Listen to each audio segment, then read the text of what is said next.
Good morning, Africa and its mighty diaspora. From Chicago to Yaoundé, from Kingston to Ouagadougou, from Accra to Atlanta, this is your brother, the X-Man, coming to you live and unfiltered, keeping it 100, speaking truth to power because somebody's got to. Today, we're talking about a storm that's been 4 decades in the making. Cameroon's people finally standing up and saying, enough is enough. The old guard has fallen and a new chapter has begun. The 92-year-old emperor with no shame in his game, Paul Biya, the ghost president who spent more time in European hotels than in his own palace, has finally lost his throne.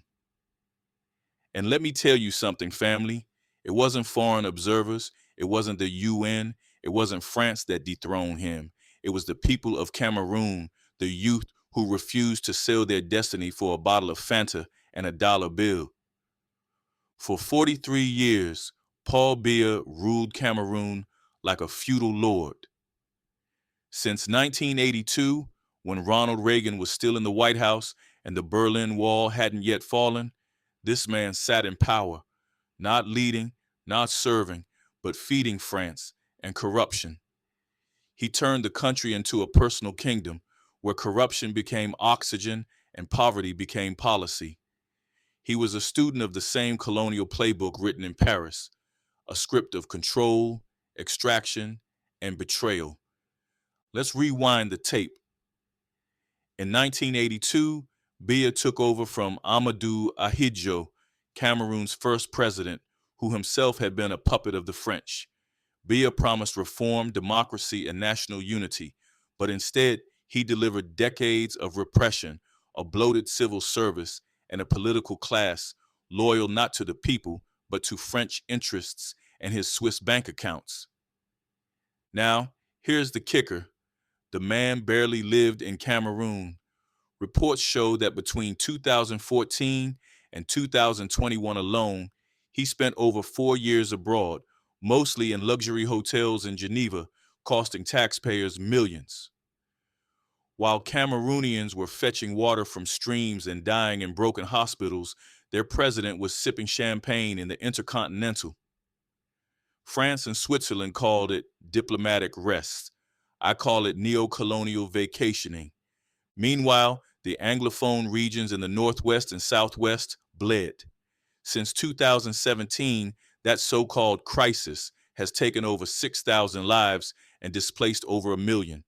And where was Biya? Not on the front lines, not addressing the pain of his people. No, he was getting medical treatment in Europe, smiling for cameras while villages burned behind him. But something shifted.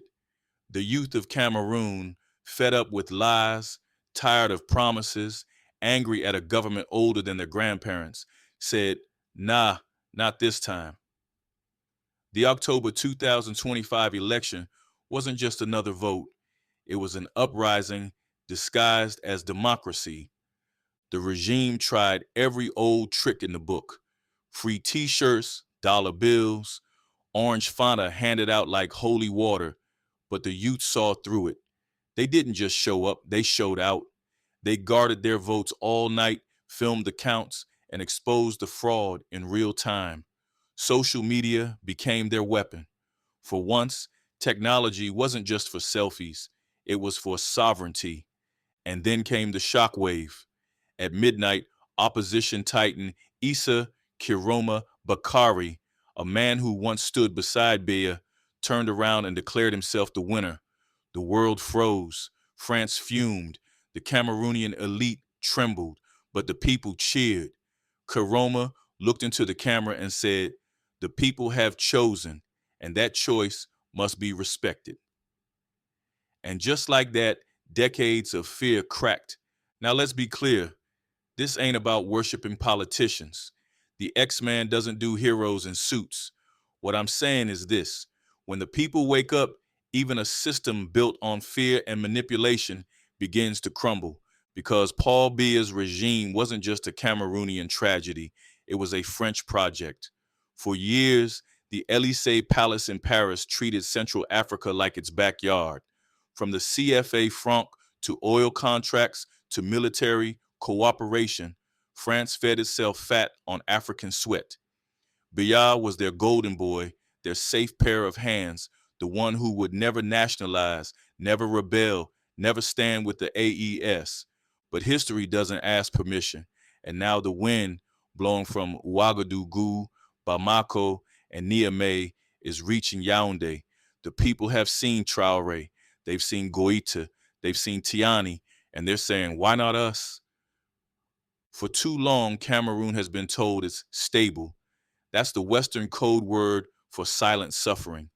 A stable dictatorship, they say, is better than a free people. But that lie just died at the ballot box. When Biya abolished term limits in 2008, he thought he'd secured immortality. When he jailed opposition leader Maurice Kamto in 2018, he thought he'd silenced the dissent. But this time, no jail, no bribe, no propaganda could stop the people's tide. And let's not forget, this same Biya made Cameroon one of the most corrupt nations on earth. Transparency International ranks it 144th out of 180. The UN says 40% of youth are unemployed, yet the regime built marble villas for ministers and left hospitals without aspirin. This is what happens when you let puppets run a sovereign stage. Now, halfway through this message, I want to pause and speak to you directly. The soldiers, the students, the dreamers. If this message is hitting your chest like a drum, if you feel that fire in your spirit, then smash that like button, subscribe, and share this video with urgency like your life depends on it, because it does. Because what's happening in Cameroon is not just their story, it's ours. It's a Pan-African awakening, and you need to be part of it because Africa needs all hands on deck. Now let's get back to it. The fall of Biya is a mirror for every African nation still clinging to ghosts. Cameroon was called the peaceful nation, but peace without justice is just quiet suffering.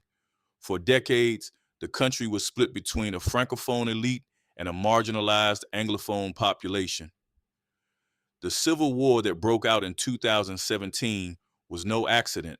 It was a pressure valve bursting from decades of neglect and arrogance.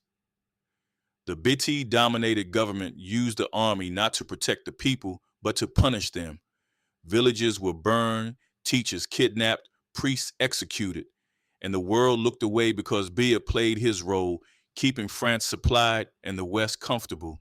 He sent his children to Parisian schools and kept his wife, Chantal Biya, living like royalty, while millions lived on less than $2 a day. They called her Madame Coiffure for her towering hairstyles, a symbol of arrogance in a hungry nation. Let me say this clearly.